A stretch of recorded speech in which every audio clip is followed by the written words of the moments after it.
So Chris Christie laid the smackdown on Vivek Ramaswamy, calling him the most obnoxious blowhard on the stage. You know, there's one thing I'll say about Chris Christie. I would never vote for the guy because I still disagree with him on way too many issues. But I do respect the fact that he's the only Republican candidate who didn't try to be a bootlicker. He didn't try to kiss Donald Trump's ass. At least he called Donald Trump out for what he really is. And I think in time, when we look back at this time in American history, Republicans are going to look back at it and go, yeah, we should have been listening to Chris Christie. He tried to warn us, but I still would never vote for the guy. While that was epic, watching him take down Vivek, there was one spot that I feel like we're not talking about enough, and that was the spot in the debate where Vivek Ramaswamy stands up and he parrots every right-wing conspiracy theory that he can.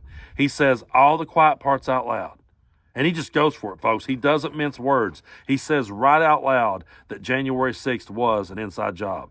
He says right out loud that the Great Replacement theory is not just a theory, that it's a real thing. He says that the 2020 election was stolen, and then has the gall to turn around and say, well, they all licked Trump's boots back then, and now they're just trying to criticize him like a Monday morning quarterback when it's convenient. I'm like, dude, if anybody ever licked the boots of Donald Trump, it's you. Vivek Ramaswamy is the biggest bootlicker on that stage. And you could make the argument, oh, well, he's just trying to suck up to become the vice presidential nominee. He's just saying those things, or he's just trying to cash in on the grift. You could make all kinds of excuses for the guy, but the most disturbing part is the fact that there were people sitting there applauding that because they believe that. There's people sitting there cheering that on. And those people are fired up and ready to vote in 2024. They think the entire thing was stolen from them in 2020. They're going to show up with bells on in 2024 determined to get the win. And what's going to happen if they lose again? When you have people like Vivek sitting there telling them that everything was ever in this world is all rigged against them. He was also interviewed at the debate, and he just starts repeating all the conspiracy theories, saying that the police is what started the whole mess. They was firing rubber bullets into people. He's saying all those things out loud. My argument to that is, how do you explain Donald Trump from Election Day 2020 all the way to January 6th refusing to concede the election? How do you explain him trying to install fake electors?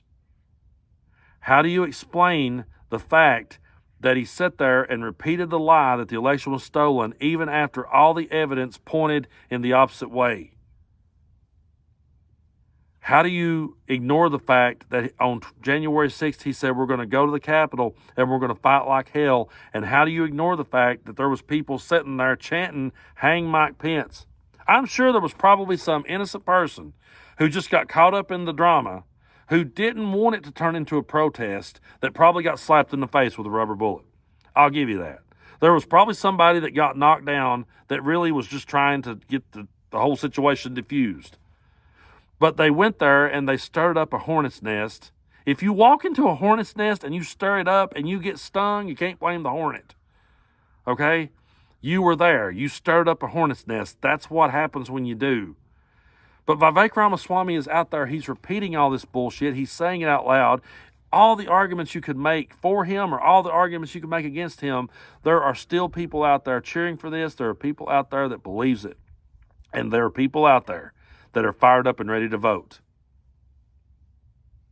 That's why people on our side of the fence needs to keep our eye on the ball and realize that democracy is on the line.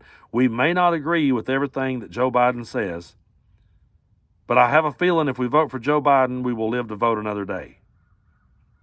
If you vote for that insanity, you're probably going to see American democracy circle the drain. And that's something we cannot allow to happen.